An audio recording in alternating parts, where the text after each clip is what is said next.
കുർബാന തർക്കത്തെ തുടർന്ന് അടച്ച എറണാകുളം ആ, സെൻറ് മേരീസ് ബസിലിക്ക ഈ മാസം 24-ാം തീയതി തുറക്കും. ഈ വാർത്തയുടെ വിശദാംശങ്ങൾ ആ, ആൻമരിയ നൽകും.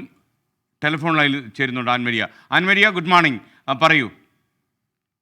Good morning, very good morning SKN. ഈ കുർബാന തർക്കത്തെ തുടർന്ന് എറണാകുളം സെന്റ് മേരീസ് ബസിലിക്ക ഏറെ നാളായിട്ട് അടഞ്ഞു കിടക്കുകയായിരുന്നു. കഴിഞ്ഞ വർഷം 24-ാം തീയതി ക്രിസ്മസ് ദിന പാതിരാ കുർബാനയോടനുബന്ധിച്ച് ഈ കുർബാന തർക്കത്തിനുള്ള പ്രശ്നങ്ങൾ കൂടുകയും ഇതിനെ തുടർന്ന് ബസിലിക്ക അടഞ്ഞു കിടക്കുകയുമായിരുന്നു. പിന്നീട് ഈ ആഗസ്റ്റ് മാസം എത്തിയ ഈ വത്തിക്കാൻ പ്രതിനിധി മാർ സിറിൽ വാസിൽ പ്രതിഷേധങ്ങൾക്കും പ്രശ്നങ്ങൾക്കും ഇടയിൽ സെന്റ് മേരീസ് ബസിലിക്ക തുറക്കുകയും ആരാധന അർപ്പിക്കുകയും ചെയ്തിരുന്നു. എന്നാൽ പിന്നീടും പ്രശ്നങ്ങൾ ആ രീതിയിൽ തന്നെ തുടർന്നതിനെ തുടർന്ന് വീണ്ടും സെന്റ് മേരീസ് ബസിലിക്ക അടച്ചിടുകയാണ് ഉണ്ടായിരുന്നത്. ഇതിനാണ് ഇപ്പോൾ ഒരു തീരുമാനം ഉണ്ടായിരിക്കുന്നത്.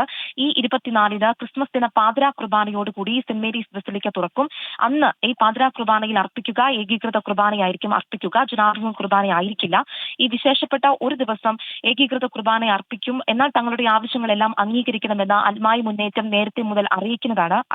അതനുസരിച്ചായിരിക്കണം ചിലപ്പോൾ ഈ ഒരു ദിവസം ഏകീകൃത കുർബാന, അതായത് ക്രിസ്മസ് ദിനത്തിൽ ഏകീകൃത കുർബാന എന്നൊരു തീരുമാനത്തിലേക്കാണ് ഇപ്പോൾ എത്തി നിൽക്കിയിരിക്കുന്നത്. മാർ സിറിൽ വാസിൽ, വത്തിക്കാൻ പ്രതിനിധിയായിട്ടുള്ള മാർ സിറിൽ വാസിൽ കുറച്ചു ദിവസങ്ങളിലായിട്ട് ഈ 16 ഫെറോനകളിലുള്ള വൈദികരുമായിട്ടും ഇടവക പ്രതിനിധികളുമായിട്ടും ചർച്ചകൾ നടക്കുന്നുണ്ടായിരുന്നു. ഈ ചർച്ചകളുടെ എല്ലാം അടിസ്ഥാനത്തിലാണ് ഈ 24-ാം തീയതി അർദ്ധരാത്രി പാതിരാ കുർബാനയോടുകൂടി ബസിലിക്ക തുറക്കാമെന്നും അന്നൊരു ദിവസം ഏകീകൃത കുർബാന അർപ്പിക്കാമെന്നും ഒരു തീരുമാനത്തിലേക്ക് എത്തിയിരിക്കുന്നത്.